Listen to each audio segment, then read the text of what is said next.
Thank you all for coming. We're delighted to have you here. My name is John Hamry. I'm the president at CSIS. Just wanted to say a word of welcome. I usually try to horn in on every successful conference we have. It makes me look better.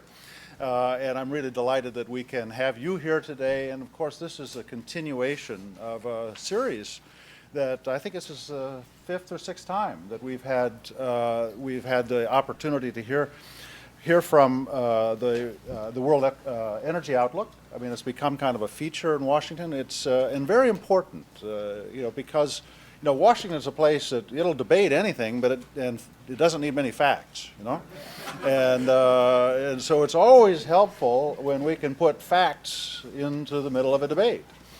And actually, I think this is really what the International Energy Agency does for all of us. It gives us all an honest grounding on where we can talk about these matters. And I think it's such an important service that they render to the global community and to us. And for those reasons that we've treasured and valued the opportunity to work with them. And I especially want to say words of welcome and thanks to Tanaka-san, who has been leading so ably these years. And we're very fortunate to have him in this position. And although I do resent the fact every time he comes, he poaches yet one more of my staff. And so the agreement this time was no more poaching. You can't have him. We need him here.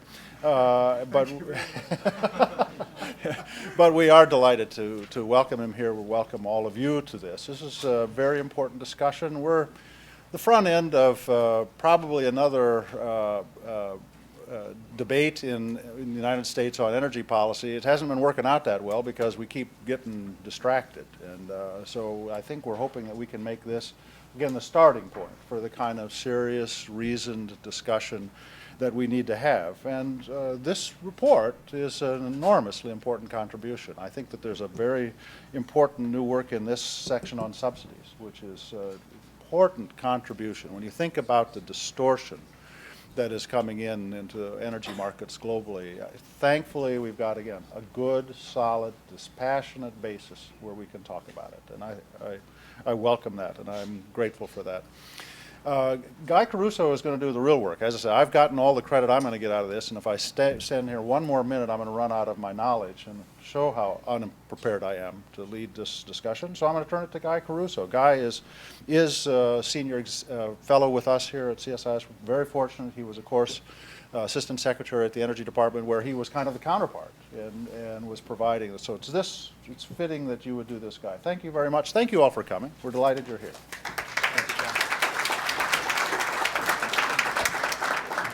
Thank you, John, very much, and it's a great honor to work for such a thoughtful and insightful leader as John Hamry. Only one very infrequently have to say anything that might be construed as disagreeing with John, but the one thing one of my successors at the EIA said was there are no facts about the future. And I think, the outlook that we'll hear from the IEA leadership today on sets a baseline from which to think about the future. But as I think all of the IEA presenters will mention, it's mainly designed to provoke our thinking about policy and potential policy changes, whether it has to do with economic efficiency, environment, or energy security. And I think that comes through very clearly in this report. And we're very honored and pleased to once again collaborate with our friends in the IEA, the senior leadership of which we will have with us today. And I think this year is particularly complex and challenging to think about where we're headed over the next 20 to 25 years, as the World Energy Outlook does, partly because we're coming out of such a horrendous global economic downturn, and we really don't know what the next years will bring in that respect. Secondly, compounded by the financial difficulties, the global financial system going through continued turmoil, and that has such an important impact on energy investment, which is a big part of the story that we'll hear today, including the subsidies that John mentioned. The IEA has been at the forefront of some of the work that's being done through the G8 and G20, particularly on the subsidies for G20, and also on the environmental issues, both in the Copenhagen meeting and the Cancun meetings that are going on right now. IEA plays an important role. And something like the World Energy Outlook does provide an analytical framework to think about these and other things related to both environment and energy security. One of the critical strengths of the IEA is its ability to adapt. One of our colleagues here at the Energy National Security Program, led by Frank Verastro, Bob Ebel, was one of the first authors of what's now become the World Energy Outlook, when it was IEA didn't even exist. And at that time, the OECD and IEA countries represented about 2/3 of world energy. As we look at this 2010 outlook, we're now looking at IEA membership that's less than 50% of world energy and declining, as the report says. So IEA has had to adapt, and they've done so, I think, remarkably well, and under the leadership of Tanaka-san and his predecessors, more and more is being done that brings in non-OECD members into the work of the IEA, and I think that's obviously a critically important part of this outlook. And I won't go into more depth because I will leave plenty of time for our presenters. You have their biographies in more detail, so I won't go into great depth. But in order of presenters this morning, first we're going to have Executive Director Nobuo Tanaka, who has been, as John said, leading the IEA now for more than 3 years, coming in September of '07. Prior to that, he had a senior leadership position in the OECD, and then as well with the Japanese government in Ministry of Economics, Trade and Industry for many years. He has tirelessly been devoted to getting this word out ever since arriving at the IEA, and keeps him on the road all the time, as I know it's very difficult. And then after Director Tanaka, Fatih Birol, the chief economist of the IEA, will go into drill down a bit more depth into this report. Fatih has been with the IEA since 1995 and is the chief economist. Prior to coming to the IEA, he was with OPEC in Vienna and spent a number of years teaching at the University of Vienna, and has now become one of the most influential people when it comes to energy economics around the world. And then the third speaker will be Ambassador Richard Jones, who's Deputy Executive Director of the IEA. It's been about a year and a half now, Dick? Over 2 years. Time's flying. Dick has had a distinguished career in the U.S. Foreign Service, having served as ambassador to 4 different countries, U.S. ambassador to Israel, Kazakhstan, Lebanon, and Kuwait. So he's had deep interactions in the energy part of the geopolitics of this story, and is extremely well placed to wrap up this session and give us some takeaways, and then we'll follow that with Q's and A's. And there's such a distinguished and experienced audience here. I know they'll be they'll be as challenging as it was to put the WEO together, the questions. So just one housekeeping word, if you could turn off your cell phones or turn them to silent, that would be really appreciated. So without further ado, let me ask Executive Director Tanaka to provide a overview of this year's World Energy Outlook, and once again thank him and his team for not only the WEO work, but the work you do all year long to inform this extremely challenging energy debate. Nabu, thank you very much for coming.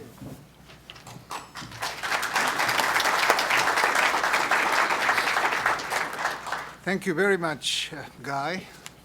And thank you, Dr. Hamri, for a very nice, kind word. I really appreciate. If I lose a job in IEA, I'm delighted to come back to Washington to work for CSIS. Much better pay, I guess. Good morning, ladies and gentlemen. Welcome. And thank you for joining us today for this World Energy Outlook 2010. I will make a short, brief introduction before I'll pass the floor to Dick Fati, our chief economist, who did all the good works behind the scene and also in front of everybody of this World Energy Outlook. I talked with David Pumphrey and Frank Barrestero about why this World Energy Outlook this year is so popular. That is true. Here we have more than 300 people. In Japan, we had 400 people. In Beijing, quite a number of people.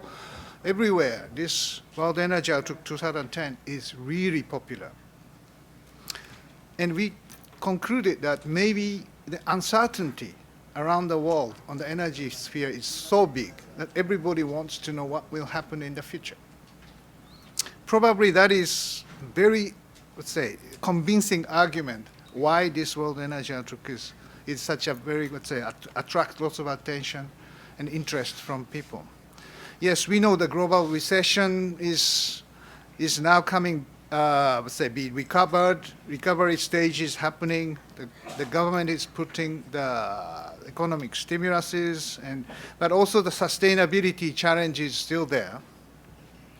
And notable steps forward have been taken in the past 12 months by the different, all the governments, economic recovery front, and also in the Copenhagen, the pledges for the climate conference in the last year certainly made a difference.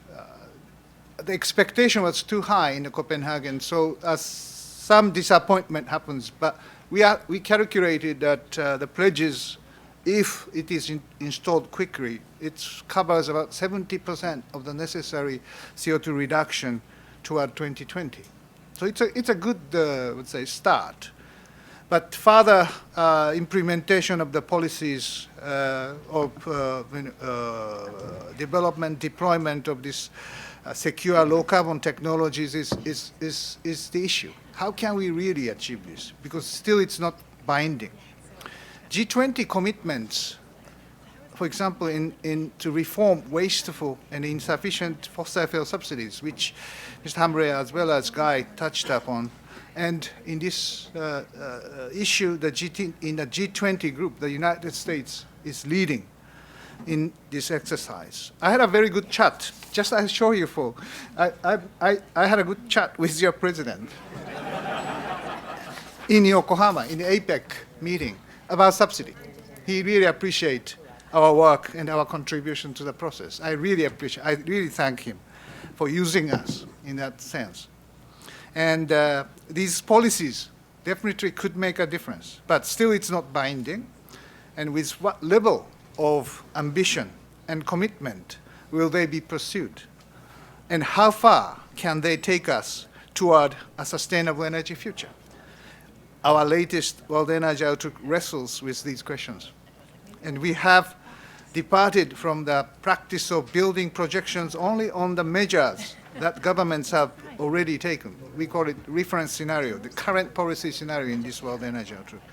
The focal point of our presentation is now the new policy scenario, which takes account of broad policy commitments and plans, even in the absence of the clear pathway for implementation. That is one big difference from the previous World Energy Outlooks. The report assesses what it would take to reach the 450 ppm stabilization scenario. In the aftermath of Copenhagen COP15, well, this is still achievable, still doable, but the 450 scenario is now very, very, and very difficult to achieve. And globally, we find that it will require even more, much more aggressive emission reductions post-2020, and will cost at least an additional $1 trillion compared with our last estimate in the World Energy Outlook 2009. Expanding renewable energy supply remains indispensable in efforts to improve our energy security and combat climate change. Our timely analysis of the prospect of renewables explores the critical role of government support in improving their cost competitiveness and stimulating further technological advances. But it costs us $300 billion in 2030 to achieve this 450 ppm scenario. Through several unique studies, WEL seeks to deepen our understanding of the trends that will shape our common energy security. The report includes a comprehensive survey of energy in the Caspian region, where domestic energy policies and market trends bear strong influence on its potential for exports and to diversify global oil and gas supply. But whether these gas or oil goes to east or west from Caspian is a very interesting question. We ask the question, will peak oil be a guest or specter at the feast? The global oil production will surely peak one day, but it may not be only a consequence of resource constraints. Factors affecting both supply and demand, including government policies, will determine that peak. So 450 scenario gives you a very interesting answer for this question. Even beyond security of oil and gas supply, for several billion people, energy security is simply about having access to the most basic of modern energy services, electricity and clean cooking facilities. We know U.S. Secretary of State, Madam Clinton, takes the good initiative of these clean cooking facilities. We set out what it would take to end global energy poverty by 2030. The cost is $30 billion a year. Not a big deal compared to the other amounts of investment. Significant changes are also taking place in energy sector, and this World Energy Outlook is very rich in new data and analysis to describe them. We see a number of possible game changers for the global energy market, including, for example, China. In our analysis, China is the largest energy consumer in 2009. And Chinese decision, and especially government decision in energy, in each of the energy sector, will make a big impact globally. Another game changer is natural gas. The shale gas revolution that has been underway in the United States has certainly serves as a very important impetus for the global market. And our World Energy Outlook team is going to develop a high gas usage or high gas utilization scenario to investigate the impact of stronger than expected gas supply and demand. And this report will be released middle of next year, in May, June next year. Well, to elaborate the key findings and message in this year's World Energy Outlook, I will now turn the floor to the Fatih, the chief economist. But I really thank all of you to come even in a very busy time, to listen to us. Thank you very much.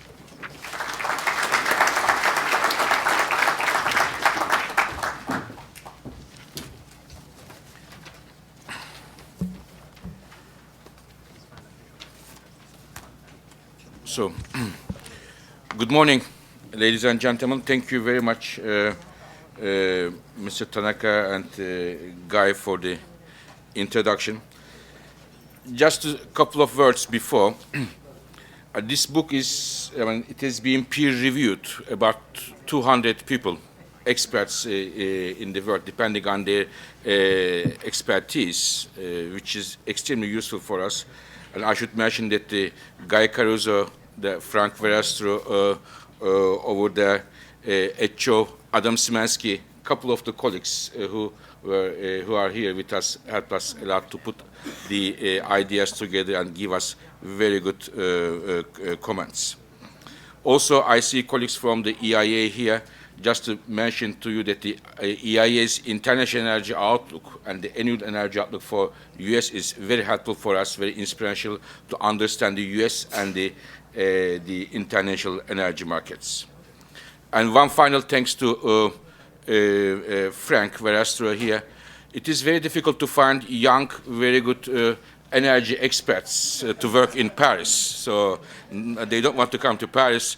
And I am very thankful to Frank and also Guy Caruso to have given me the opportunity to work together with Matt Frank, who is outside, I think, trying to put the things together. Thank you very much for the CSIS, that very nice present.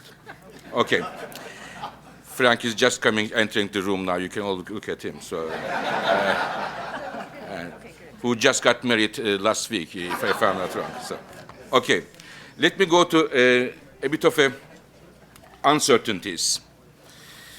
Now, Mr. Tanaka mentioned that there are uncertainties around the energy world, and many of you know much better than us that this energy world is always surrounded with uncertainties. But what we think, or what our numbers show us, that the uncertainties we are surrounded now are, both in terms of their depth and in terms of their numbers, are unprecedented. I would like to share with you at least 5 of them that I think are crucial today. The first one, everybody knows, it is the economy. How the economy will evolve in the next years to come, especially the recovery, especially in the OECD countries, and especially in Europe and elsewhere. Economy is the main driver of the demand, supply, investments for financing, and there are significant questions about the economic growth, and this is a major uncertainty. The second one, a trend that worries us a lot, when we look at the oil demand and the supply picture, they are becoming less and less sensitive to the changes in the international oil prices. The effect of the international oil price on the demand, creating a response, and also bringing new oil to the markets is a bit less pronounced than in the past, which may mean that we may see higher prices in the future than we did in the past, and how high these prices will be and what kind of responses will come from the governments to those high prices is another uncertainty. Third, gas markets. Last year, when we had the honor to present the World Energy Outlook here, which was focused on the natural gas markets, we came up with a conclusion that the gas glut is coming. So it is now with us, and how strong the penetration of gas will be is a question mark. Another one is that if it is very strong, what will be the implications of strong gas penetration on the other fuels, not only for gas, other fuels, plus the existing gas pricing regimes, and also on the climate front. What will be the implications of that? This is, again, another uncertainty. The fourth one is on climate change. Again, last year, we said that we would hope to see an agreement in Copenhagen, which would give a signal to the energy sector so that energy sector can transform itself in order to reduce the carbon dioxide emissions. However, we did not see a legally binding agreement. After Copenhagen, more than 100 countries put some targets, pledges submitted to the United Nations, but they are not legally binding. So if they don't, the countries do not fulfill those targets, nobody can hold them responsible. So now the question is how important the climate will be in the next years, in the government's agenda, and what kind of policies they will take, which would have implications for the energy sector. Climate and energy nexus, it is now rather an uncertainty. The fifth one is, for me, the most, perhaps the biggest uncertainty is China and other emerging countries. What kind of policies they are going to follow is of crucial importance. As you will see in a minute, the charts we are going to show you, decisions which will be taken in Beijing for the Chinese energy sector will have overwhelming implications for the international energy markets, for all of us. And not only for the producers, but also consumers, for all of us, for the industry. And what kind of policies they are going to follow will be therefore of crucial importance. And there are many question marks about those policies. Now, let's start with the, how the global energy picture would look like with the, in the next 25 years. OECD countries, namely the countries of the US, Canada, Europe, Japan, Australia, New Zealand, and Korea put together, their energy demand will be more or less stable in aggregate terms. The growth comes from outside of the OECD. For me, there are 5 countries which are the drivers of the global energy demand growth, namely China, India, and Middle East. These are the, in the order of magnitude is this way. So this is 3 times the China, 1 time India, and 1 time the Middle East. They are the drivers. The rest is also important, but less important. But having said that, we should be fair with those countries. Today, a Chinese person consumes only 1/3 of the energy that an OECD person consumes. And 25 years of time, when China becomes even much bigger than now an energy consumer, still a Chinese person would be consuming only 2/3 of the energy compared to an OECD person. So from 1/3 to 2/3, and with huge growth in China in volumetric terms and with major implications. When we look at the fuel-by-fuel basis, we see that the in terms of coal and oil, we do not expect the OECD countries' consumption as a group. We'll see the levels we were observing in 2007, 2008 again. There will be rather a saturation, but we see that the gas is growing in all the countries, and gas is the only fossil fuels grows in the OECD countries, and bulk of the growth in all fuels come China and rest of the emerging countries. So again, highlighting this issue. Now, why the growth is coming from there? There are at least 3 reasons. I should say 2 plus 1. The one is economy is growing, and growing economy needs energy. And energy is, unlike some of us think, is a very good thing, in fact. It makes the life easier, more convenient, more comfortable, and it increases the productivity. So it is those countries with the growing economies, they need energy. Second, population. More people, more energy. Population growth is very strong in those countries. These are all good and well-justified reasons why the bulk of the growth, and in fact almost all the growth, comes from the developing countries. But there is another reason which is not well-justified and which is not a good one, namely, as was mentioned by Mr. Tanaka, subsidies. There are substantial fossil fuel subsidies in many emerging countries. And these subsidies lead to wasteful use of energy. If something is cheap, below its real value, we tend to use this without paying too much attention how much we use of that. So currently, we think the subsidies are about 300 billion US dollar fossil fuel subsidies in the year 2009, where we have the low oil prices. And we expect subsidies in 2015 to reach about 600 billion US dollar if the governments do not change their policies. And this is a huge amount of money. And it is a burden for many countries as well who are subsidizing. For example, Iran, according to our analysis, uses about 1/3 of the government budget to cover the subsidies, where you have the gasoline price about 8 cents per liter. So very, very low, even lower than United States. So if you look at the oil exporting countries and their situation, some of them are facing major challenges, which is the following.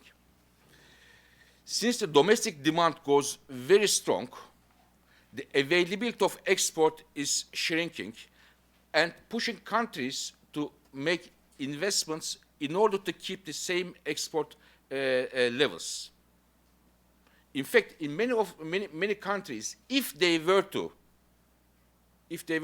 phase out the subsidies, their export availability will go up substantially, and they would be able to export a lot of oil, gas, and cash a lot of hard currency.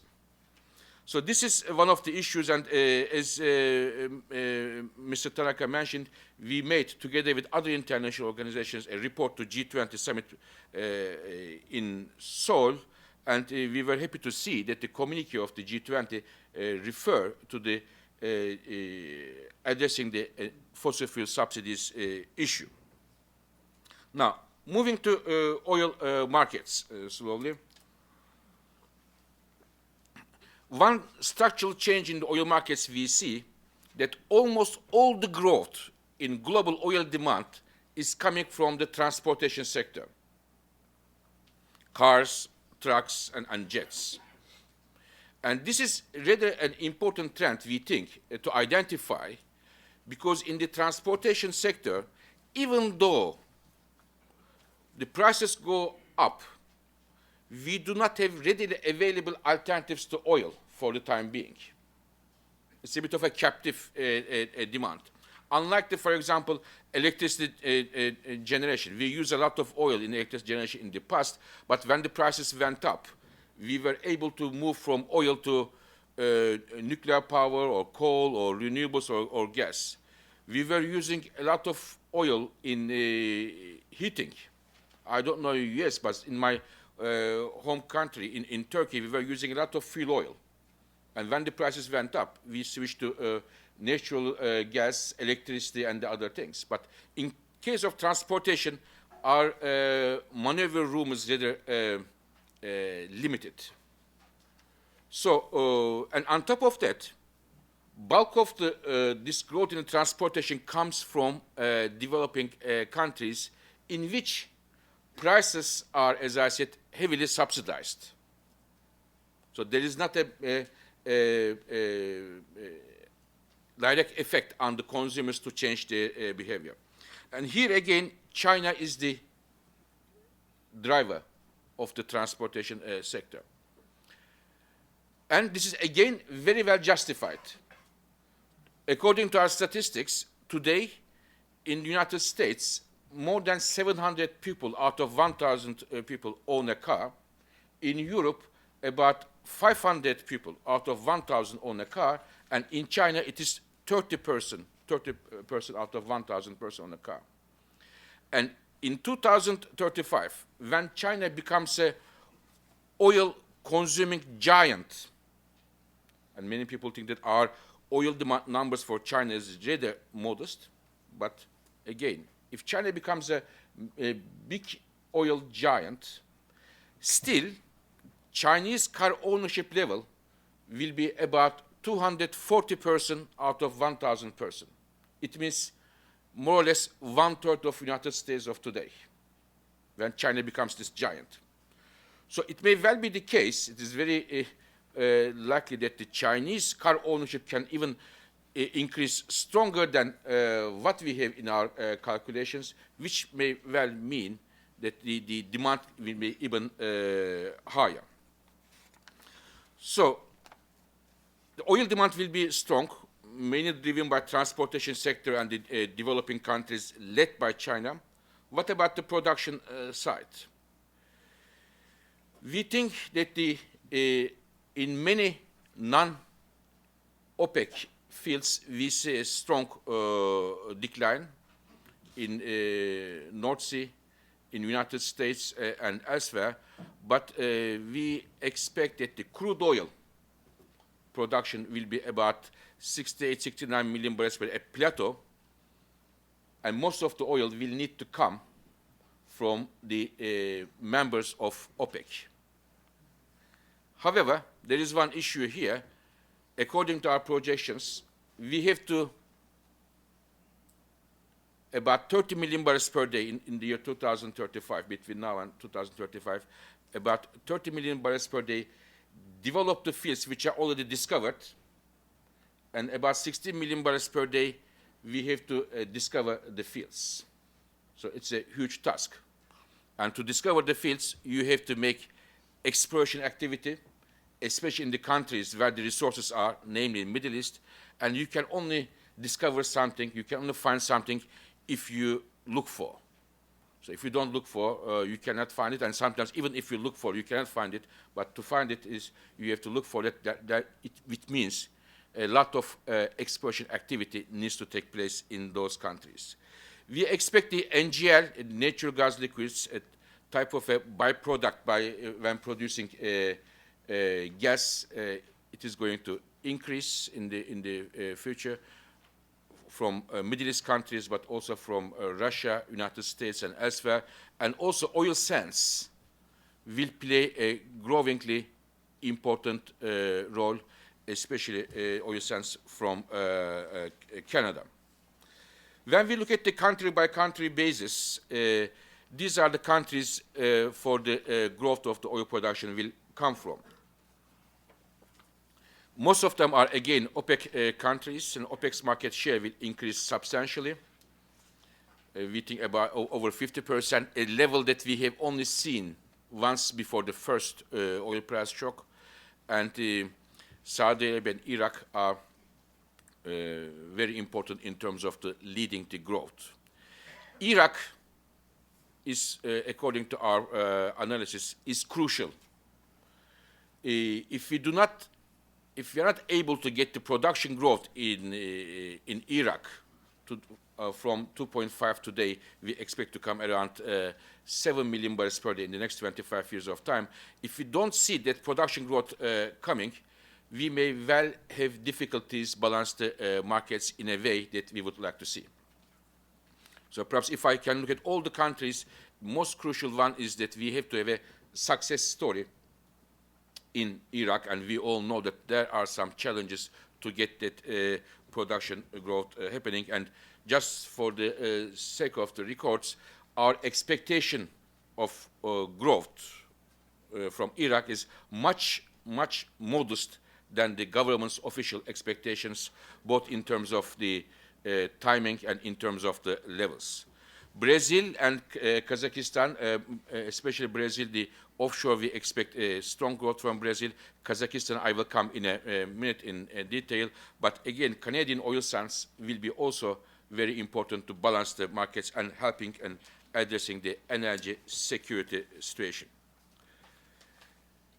Couple of words about gas. So, we think that the gas demand will grow strongly, and the main drivers will be in terms of volumes. additional volumes will come from China and Middle East. Especially in China, it is, we expect that the Chinese consumption around 2020 may be coming close to 250 BCM, a very strong growth. And we do not, and I want to underline, we do not exclude the possibility that the China gas growth may be a similar growth that we have seen a few years ago in the oil markets. This is especially in the coastal region, where the bulk of the industry and economy and the growth take place. And it is getting more and more difficult and costly to bring the coal from Inner Mongolia or Western China to bring to the coastal region, especially when you compare, which we did, with the gas coming from countries in that very region, including Australia. And Middle East, we expect more and more combined cycle gas turbines in Middle East, both for electricity and also in the context of desalination, more gas to be used, and also for the petrochemicals.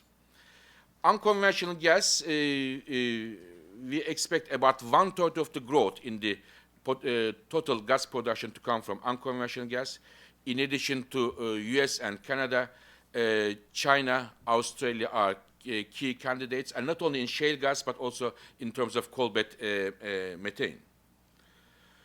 So last year, when we were here, as I said, we predicted a gas glut to come, which is now with us today. And now we think that this gas glut, or oversupply of gas in global terms, can be with us for a few years, about 10 years. The size of the glut may be not as thick as now we have, but we think about 2 times the normal levels, about 150 BCM, 2020, to see a gas surplus may not be surprising. What could change this game? It could be many things, but one of them would be a stronger than expected economic recovery in key regions, such as in Europe, as gas consumers.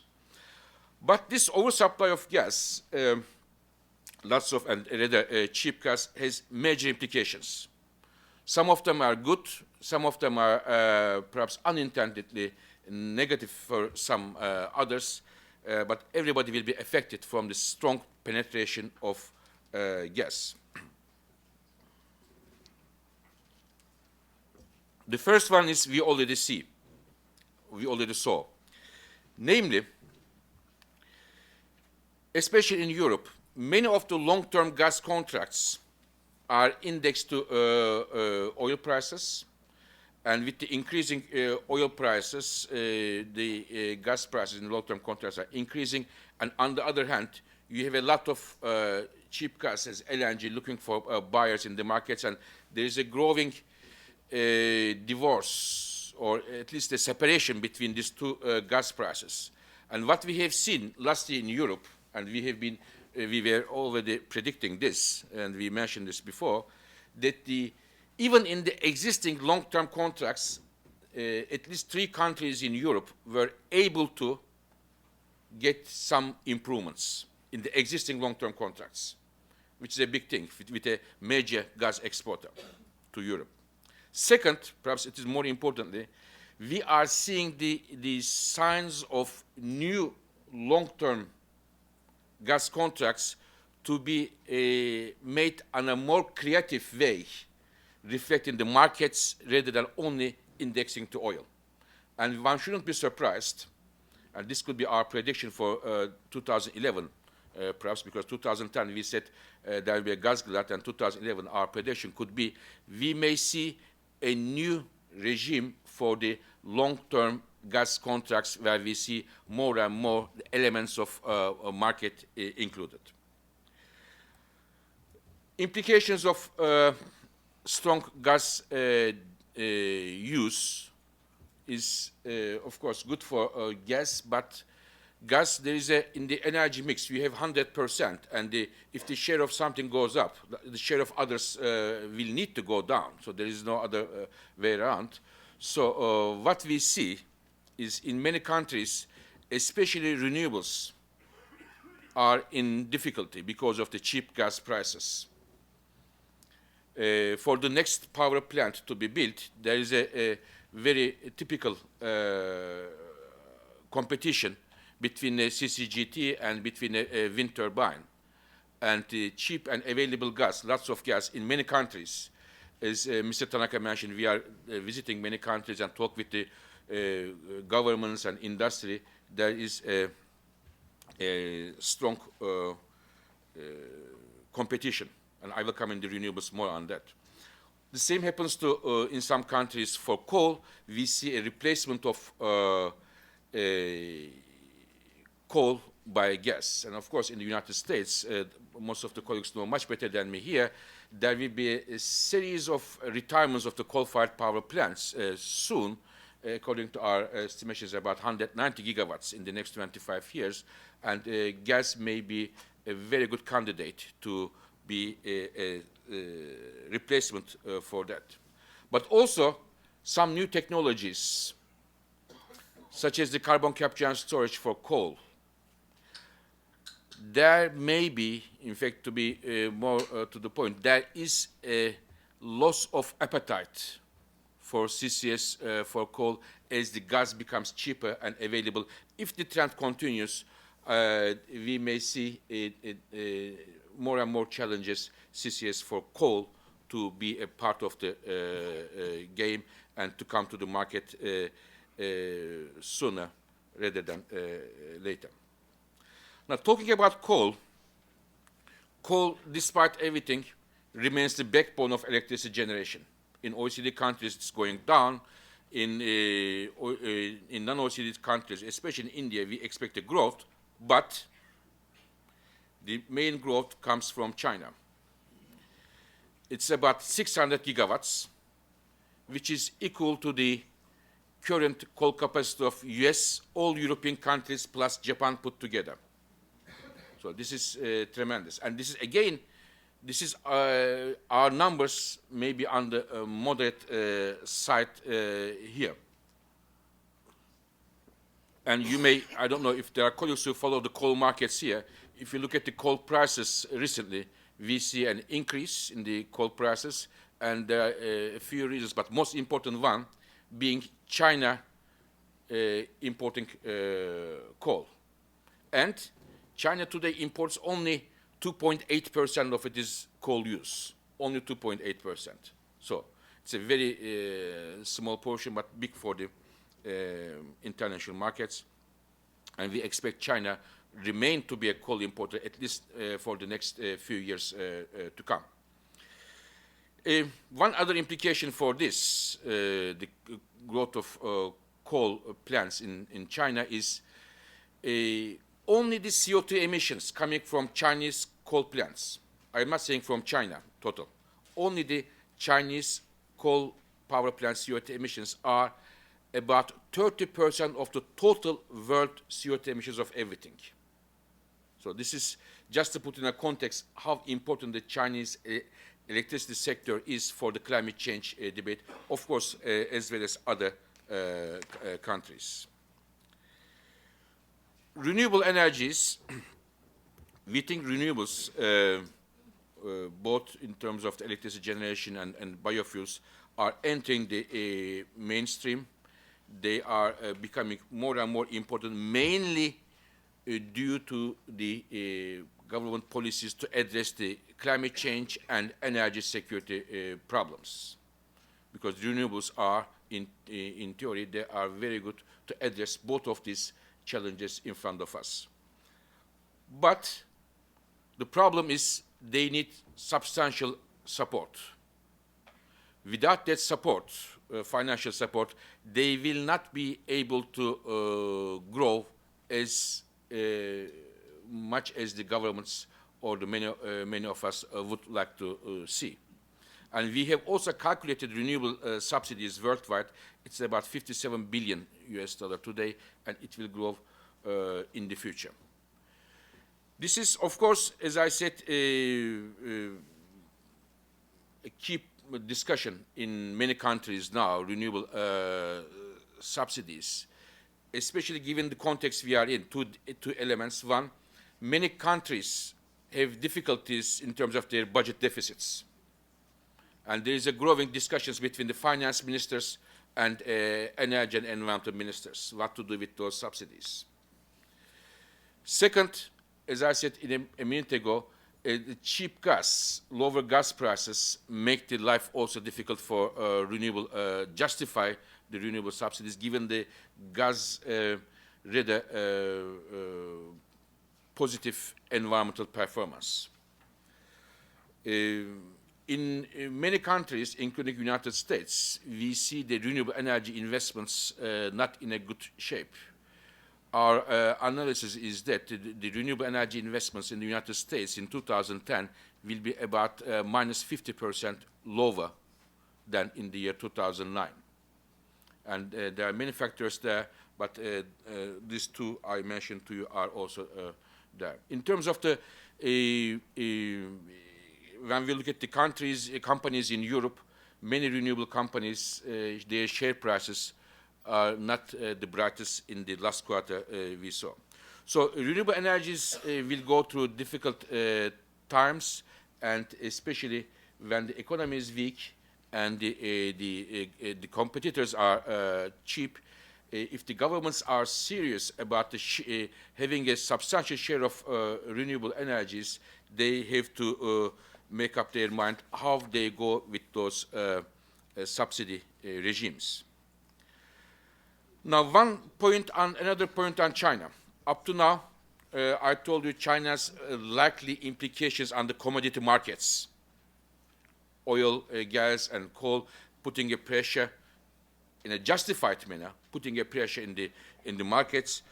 But there is another side of the coin. Namely, when we look at the clean energy technology investments or growth in terms of capacity in the next 25 years or so, we see that the bulk of it is going to take place in China in terms of solar, wind, nuclear power, even in the context of advanced car technologies. And this is, in fact, a good news for us, because the issue is China, by doing a lot of, or building a lot of new capacity there, will be able to bring the cost of those new technologies down. There's a thing called learning by doing. The more you do the new technologies, the more you bring the prices down, even though the trend may not be so steep. So this is a good news, making them lower than today the costs. It's a good service for many of us, for the rest of the world. But there is the other part of the issue, namely, for example, in the car technology. If China becomes, as we say here, the leader of the advanced car technologies, the champion of it, then what happens with the current champions? So in terms of, we know that the car industry, car manufacturing is one of the crucial elements of the OECD countries' economy today. And it is about 3% of the GDP comes from car manufacturing. What will be the implications of that on the OECD countries? The China's growth in that demand in that respect is something to be seen. What will be the implications in terms of economy, trade, and the others? I think an important element. Now let me move very briefly to the Caspian region, which we look very carefully. I will go very quickly this. Even though it's a very important region, we look at country by country, especially four of them, Kazakhstan, Azerbaijan, Turkmenistan, Uzbekistan. We see that the Kazakhstan will play a crucial role in terms of total oil production increase. They make up around 5 million barrels per day, especially due to the spare giant fields in Kazakhstan. And in terms of gas, the production from the region, thanks to Turkmenistan mainly, can come about 300 BCM. For those who know Europe, Norway is very important for the European gas picture. This means 3 times to Europe, 3 times to Norway. 300 BCM means 3 times new Norway coming to the gas picture. I say 3 times to Norway, but it is in Europe we discuss since 20 years how to bring that gas to Europe. Almost 20 years, 2 decades. Route A or B or C or D, and different philosophical and economical discussions we have. And China, only 3.5 years ago, started to discuss with Turkmenistan for a gas pipeline, and the discussion started financing pipeline late, and today the gas is flowing to China, the Turkmen gas. So just to say to our European colleagues, and we say also the same thing to you in Europe as well, not only in the United States, that there may be a competitor for the slowly but surely to the Caspian and Russian gas and oil vis-a-vis Europe. It is not to be underestimated. Another point, perhaps before finishing the Caspian part here, is very important. At least we think so, because we look at the domestic markets there. The efficiency is terrible, the efficiency levels. If those countries would bring their efficiency levels to the level of OECD countries, they would cut half of their domestic demand, which could be a very good news for exporting that energy outside. So let me finish this part and briefly talk a bit on climate change. We thought it was timely why we have the discussions in Cancun going on this week, and we thought it is important to bring you some facts that we thought important to consider. The picture, the energy picture I show you up to now, oil, gas, coal, etc., brings us a trajectory which ends up a temperature increase 3.5 degrees Celsius. So according to the scientists, and according to the United Nations and everybody who knows these things a lot, they say it is definitely unacceptable, with huge implications in terms of the sea levels, in terms of availability of water, migration, species, and so on. It's completely unacceptable.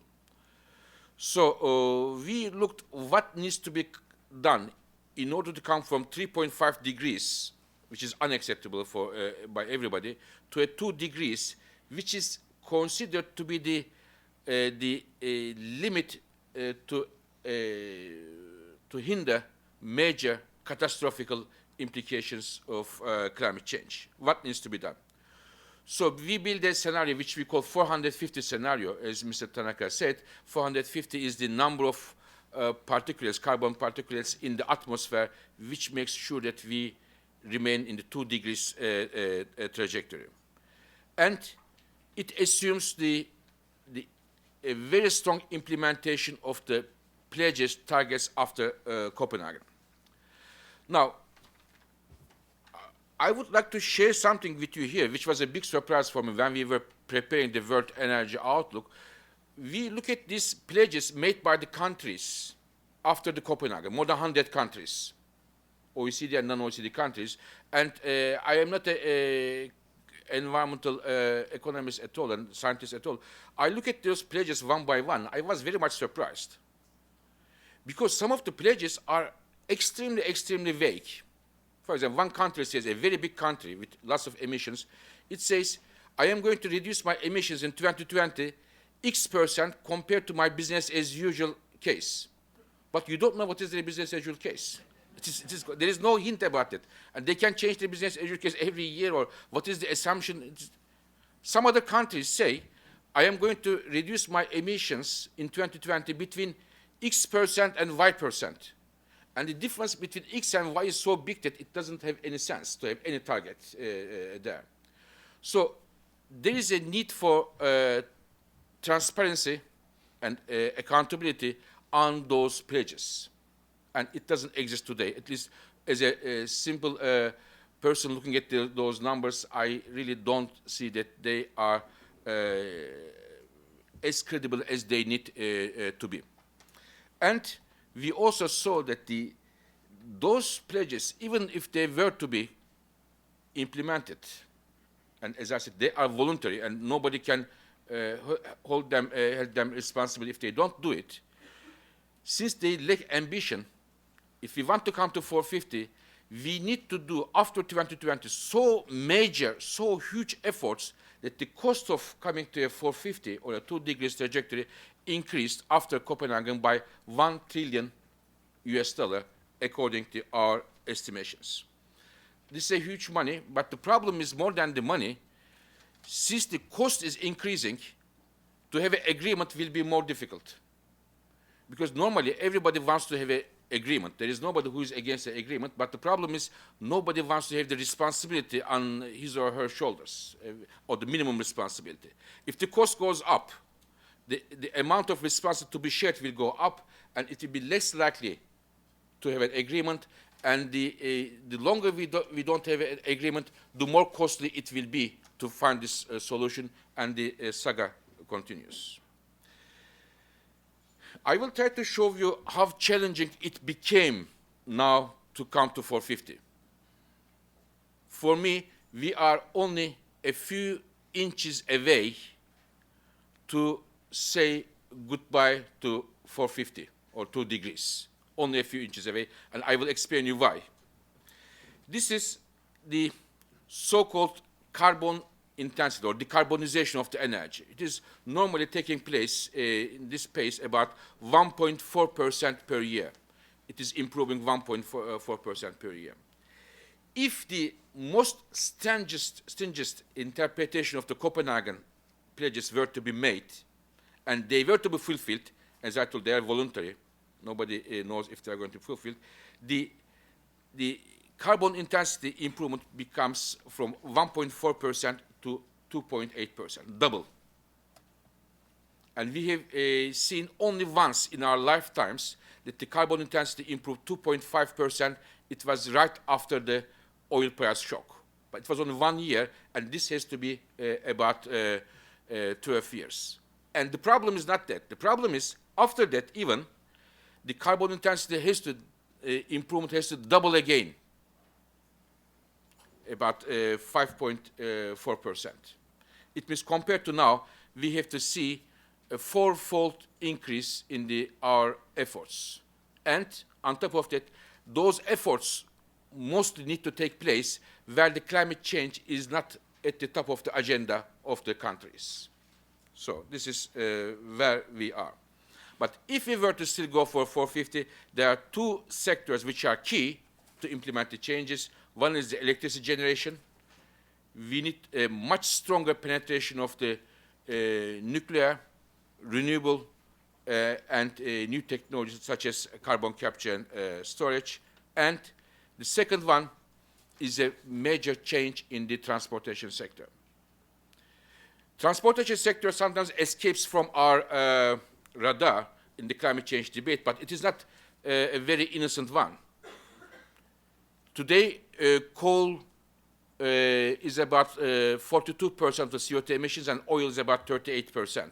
So difference between those two is not huge there, and we need to see, to come to a 450, about 10 out of 4 out of 10 cars, about 40% of the new sales of cars in 2035 to comes from advanced car vehicles. I see this transformation compared to electricity generation much harder in terms of technology, but I am a bit more hopeful here because China is behind the electric cars story, at least for the time being, in a very solid terms.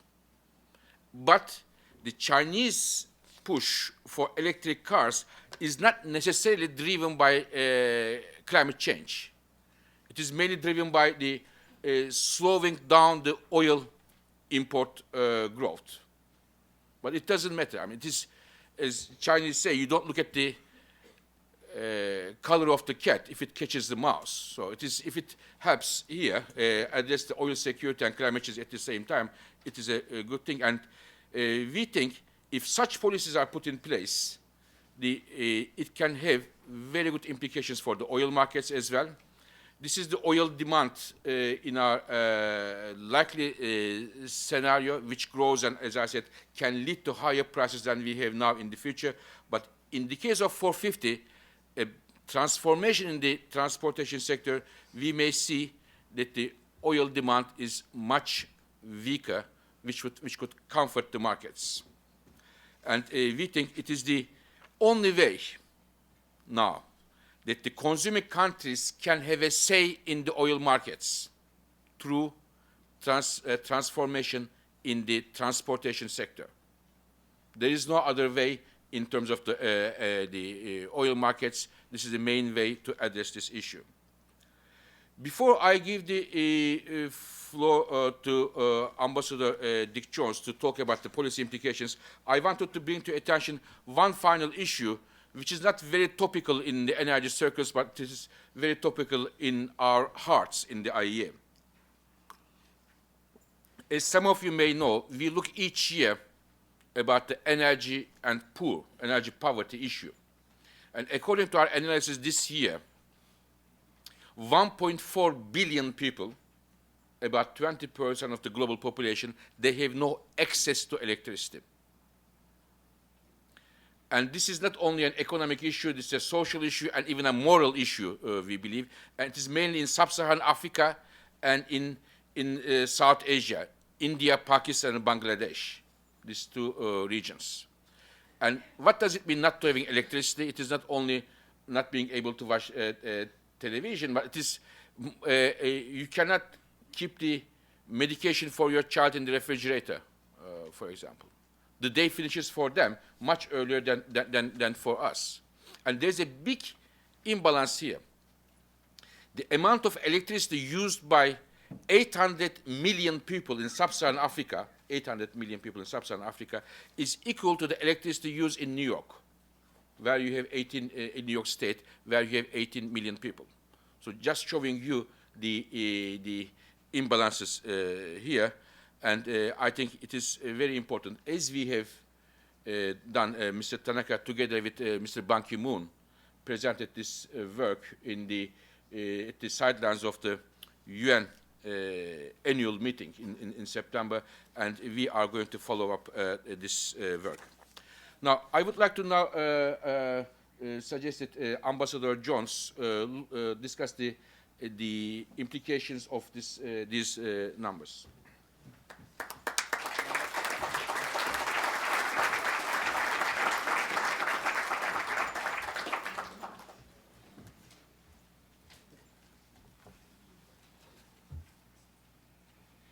Well, ladies and gentlemen, I think we've bombarded you with a lot of facts and figures about the analysis from our latest World Energy Outlook this morning.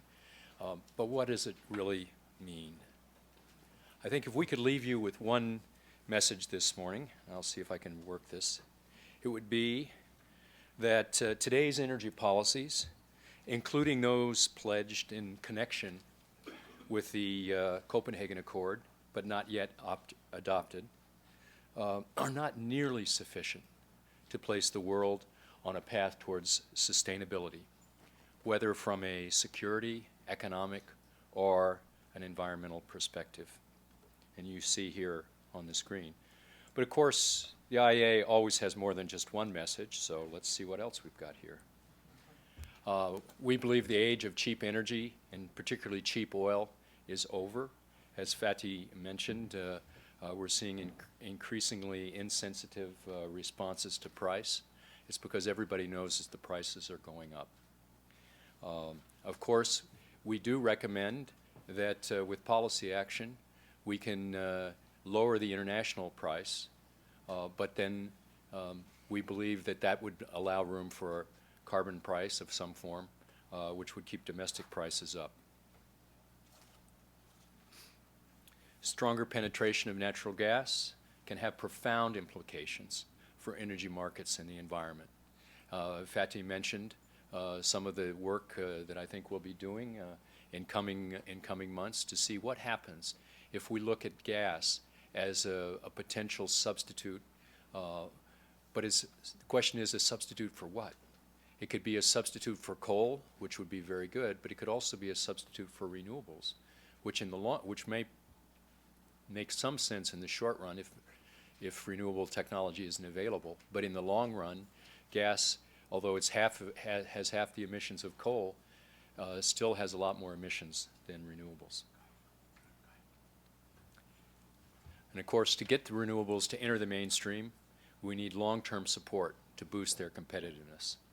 And ironically, China's actions, which are for its own self-interest, may be in fact the best way that we get the economies of scale needed to make renewables competitiveness. And finally, getting the prices right by phasing out fossil fuel subsidies is a crucial measure to cut demand. But if we're going to achieve sustainability for ourselves and future generations, in effect, we need to begin a revolution in the way we produce, transport, and consume energy, and we need to begin it now. The 450 scenario that Fatih's laid out briefly shows us the way. It's a path. And in fact, it's a least cost approach based on plausible assumptions. The world must eliminate fossil fuel subsidies. We must invest heavily in energy efficiency.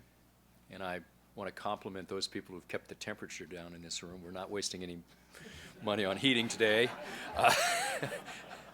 But we need also to accelerate the deployment of low-carbon technologies with consistent and transparent policies that are tailored to reflect the different stages of development of technologies.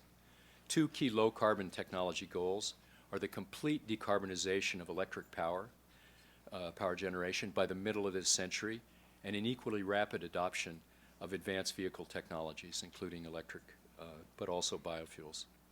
Such steps will begin to reduce our dependence on imported energy and help break the traditional link between energy use, economic output, and carbon dioxide emissions. What is the IEA doing to help spark this revolution? First, like any good watchdog, we bark about what we see. We try to get our message out via a variety of routes, to our governments in official meetings and workshops, as well as in bilateral meetings, to the public through publications, press events, and speeches at conferences like this one, to non-member countries via diplomatic engagement, workshops, training and capacity building activities, and other joint activities. But we do more than just preach. We also do. We've trained literally hundreds of statisticians and energy analysts from non-member countries, including China and India. We invite officials from non-member countries to take part in our regular emergency response exercises. We had one just last week in Paris, and they come. We had 34 in the exercise last week from 10 different countries. We also hold special exercises, emergency exercises, just for them. We've done it for Thailand, and we're planning more. We have extensive joint programs with China, India, and Russia. We invite them to our committee meetings, up to and including at the ministerial level. So engagement is a very important topic on our agenda. We are now using our data and analysis to draw up plans for the low-carbon revolution in the form of roadmaps for the development, demonstration, and commercialization of some 20 advanced technologies between now and 2050. 7 of these roadmaps are already finished. They're on wind, solar PV power, concentrating solar power, electric vehicles, cement industry, carbon capture storage, and nuclear power. They're available free of charge from our webpage, and several more of these studies are now underway. In addition, we are doing work for the G20 on reducing fossil fuel subsidies. You saw some of the results of our work there. For the UN on alleviating energy poverty in developing countries. Again, you saw some of that.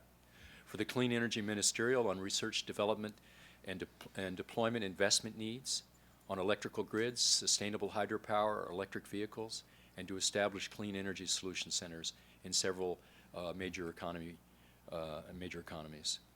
We're also working on cooperative projects with other international organizations or bodies, including the International Energy Forum and the International Partnership for Energy Efficiency Cooperation. Recent outreach activities with non-member countries include a partnership meeting for energy security and sustainability, as well as the creation of an international low-carbon energy technology platform, which is intended to accelerate the spread of advanced technologies around the world. I think you get the idea. we are extremely busy revolutionaries, even though we wear suits. Of course, nobody knows for sure if such efforts to change current trends will succeed, but let us hope they do. Otherwise, a growing competition for resources could snuff out economic growth and make the world even more dangerous place than it is today. Thank you very much.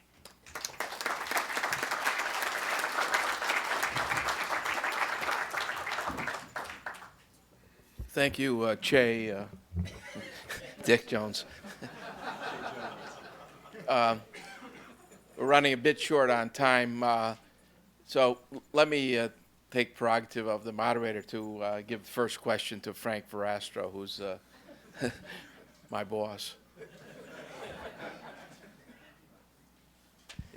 Tanaka-san, thank you very much, and Fatih and Ambassador Jones, we very much appreciate having you here.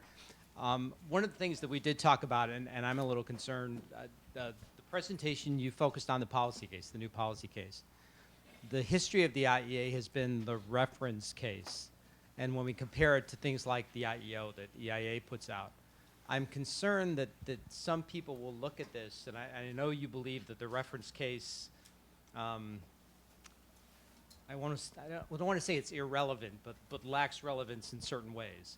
But it seems to me that some of the assumptions of the new policy case also kind of strain credibility. So where do you find the happy medium? And for the people that use the IEA reports, that's the baseline against which a lot of other analysis is measured. How do they discern what the reference case and the new policy case and the current policy case, what they really mean? Yes, Frank, thank you very much. That is one of the basic, let's say, points, and this World Energy Outlook make a difference from the previous ones. We put lots of our energy in explaining about this new policy scenario, because we have been criticized by this current policy or reference scenario because that is not really happening. The government is taking actions anyway, even though it's not yet planned or budgeted as such.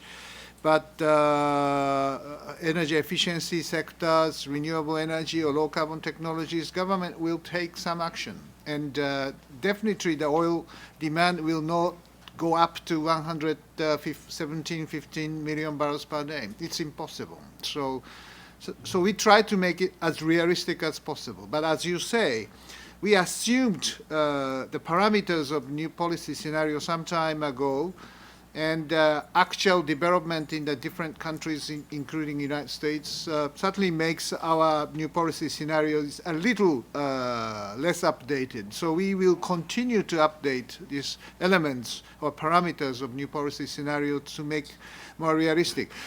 We are not making a projection for the future.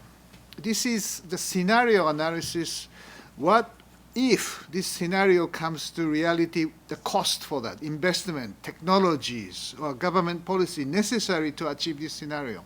So we try to show the range of what should happen in the future between new policy scenario and 450. And we say 450 is a very sustainable scenario. Of course, it's difficult. And new policy is probably more or less happening. So the answer should be between these two scenarios and what the cost for that. That is our basic idea. So don't think it's a projection. It's rather, in our analysis, it's more the backcasting. If 2 degrees Celsius happens, what is necessary? If the current policies or actions will lead us to this, what is the implication for that? So do you have anything to add? Yeah. Well, in the interest of time, let's try to group several questions together and then ask our guests to answer them collectively. So let's take one from each section, and then we'll ask for the answer. Charlie Ebinger from Brookings Institution. Thank you, Guy. I was wondering, with the changes you see occurring in the European gas market, what do you see as the ramifications on Russian development of some of their more costly gas up in the high Arctic? Okay, with the one from here, I think in the back had your hand up first. The microphone, Grant, or Gary. You state your name and Brian Maxwell from the Cato Institute. You talked a lot about shale gas and how that's changed the market for natural gas. There seems to be a trend now that there's actually in America to a shift to liquids and shifting the horizontal drilling, shifting to oil, which could also radically change the Eagle Ford shale in Texas, for instance, could potentially change the oil market just like the shale gas did to the natural gas market. Do you have a comment on that? okay, thank you. Is there anyone on this? Be equal. So we had Brookings and Cato, so maybe somebody. Molly Williamson, Middle East Institute. Thank you. What happens in your analysis if nothing happens? Just on a hunch that the United States, along with other countries, does not take some of the efforts to produce, say, clean energy legislation or the like, hypothetically speaking. Thank you. Okay, I think that's a good set of questions to start with. So the cheap gas in Europe and availability of lot of gas in the markets make in general the gas producers worried. And I see two trends which may be more or less linked to each other. One on the investment side, the other one on the political side. On the investment side, the appetite for new investments, especially the costly investments, as you have mentioned, is fading away, and one may see a lot of delays as a result of uncertainty of the need of substantial gas production coming to the markets, which in turn is not a good news. As Ambassador Jones said, as the dogs we bark, we again bark, because we think that when the gas glut finishes, to make an investment at that time, we have very little time. A typical gas field, you need 6-7 years in optimistic terms to develop. So the fading away of this investment for the green fields is not good, especially the ones and the costly ones. I think we will see some delays there. The second implication on the gas producer exporters is the coming together and building a gas exporting countries forum and to make some steps in that direction. We are following that those developments closely. We are happy if that organization brings information, discussion, transparency in the markets. But I think today everything is going very well for the gas producers. So I hope nobody will take steps in order to give wrong signals to the gas market developments in the next years to come.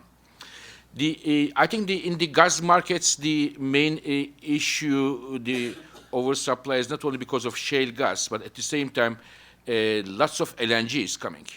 The amount of LNG between 2010 and 2013, the capacity growth, new LNG is about 50%. So whatever we built in the last 40 years, we are going to increase this by 50% only in the next 3 years. So let's don't forget the LNG part of it. And for the US, we expect that the US production can easily grow about $5-6 MBTU terms in real terms in the next 20 years, and US will not need to import gas, even though there may be switches from gas to oil and again back from oil to gas, depending on the gas-oil price differentials. But on top of that, I would like to highlight one thing that I didn't mention much a lot. When we say unconventional oil, we shouldn't only fix to the shale gas. One could see some surprises from Asia in terms of coal bed methane, especially in China and in Australia, some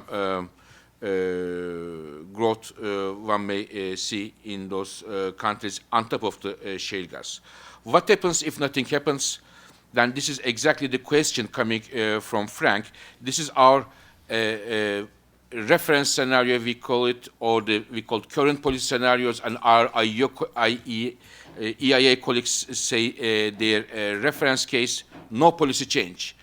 If no policy change as of 2010 continues 25 years of time, we will have a temperature increase about 6 degrees Celsius.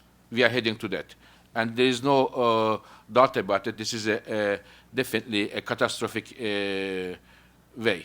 And I am more hopeful than previous years that something will happen, but this something is not the thing that we would like to see.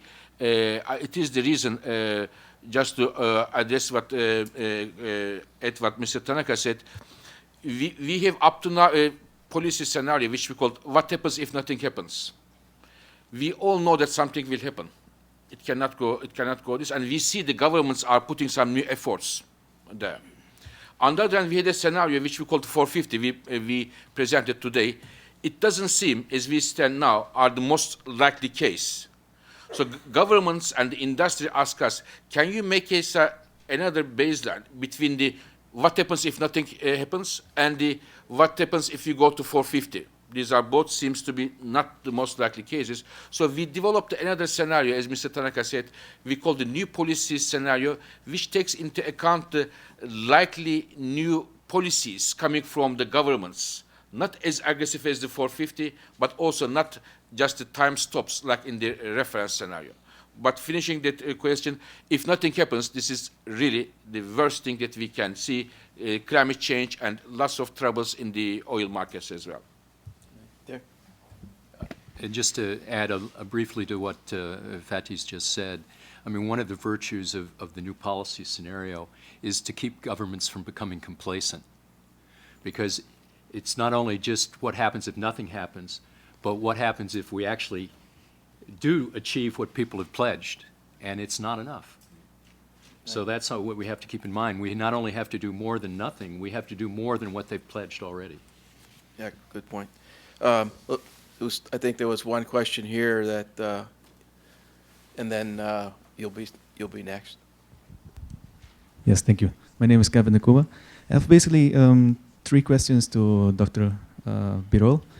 One is, as a third person that is not completely in the gas world, could you give a specific definition what conventional gas, unconventional gas, and natural gas exactly is, and where these are geographically concentrated at the global level? And the second question is basically to add on the discussion about the baseline scenario and what happens if nothing happens. Wouldn't it be necessary to do next to an economic analysis of what happens if we don't reach the 450? So really coming to a dollar sign to also balance the fact of how much you will have to invest to achieve the 450. And then the third question is, why is hydrogen not mentioned in the overall long-term outlook? Thank you. Okay, we can take one more over here. Michael Ratner with Congressional Research Service. How did you factor in, you kind of in an early slide alluded to the delinking of oil and gas. How do you factor that into looking at future gas supplies if there is a delinking in the next couple of years? If we can, since there are 4 there, we can. Okay. Now, both in oil sector and in the gas sector, what is conventional, what is unconventional, it is becoming less and less clear where is the distinction point. But how we do it in the gas is more the extraction technologies. We use more unconventional technologies to extract the shale gas or the different coal bed methane and others compared to the conventional gas. It's the technology that you employ. Where they are concentrated, this is the big countries are here, Russia. I mean, Russia, Iran, and Qatar. These 3 make about 50%, half of the global gas reserves, in fact, when you look at it, and followed by other Middle East countries and North American countries. The economic analysis of what happens if we don't reach the 450. We have There are many implications of that in terms of economy, in terms of demography, in terms of climate, and so on. But we are not the organization that look after those issues. We are more looking at the energy sector. What we know is that from the studies which were carried out, a few percentage points of the GDP equivalent money is needed to adapt to the implications, to address the implications of the climate change, the temperature increase. So the one recent study says 6% of the GDP, but this is not our number. This is a number that is made by others. But you don't need to be a scientist to know that such a 6 degrees temperature increase will have substantial, not only economic, but also demographic and immigration and demographic implications. Hydrogen, yes, we didn't mention hydrogen. In fact, we didn't mention many things, to be honest with you. The book was somewhere here, 700 pages, so we talk about, I don't know, 45 minutes or so. Therefore, hydrogen is there, but it is, hydrogen is, we think, as a technology. It may be difficult to see a major penetration of the hydrogen in the time frame we are looking into, which is the next 25 years. But in terms of fuel cells, we may see, especially in the transportation sector, more and more use. Future of gas supplies in the context of new gas to oil, the new gas contracts, if they are decoupled from oil prices. First of all, I do believe that we will still need long-term contracts. I think we should distinguish two things. One, to have long-term contracts in a flexible way, and not to need long-term contracts. I believe we need still long-term gas contracts, but what I believe is they should be reflecting the realities of the market much better than they are today. As we all know, why they were indexed to oil prices in the past, because one of the main reasons is that they were substituting each other. Now the substitution effect is more or less gone. Now gas and oil, they are delivering energy for different sectors, and therefore, yes, for the long-term contracts, because you need huge investments, and in most cases, huge transportation pipelines and others, which need some type of insurance. And but they should reflect the market realities. And of course, in addition to long-term contracts, we would like to see more and more markets, gas to sold as a commodity in the markets. Well, thank you very much. And I'm afraid that's going to have to be all, given our guest schedule today. So thank you all for coming, and please join me in thanking.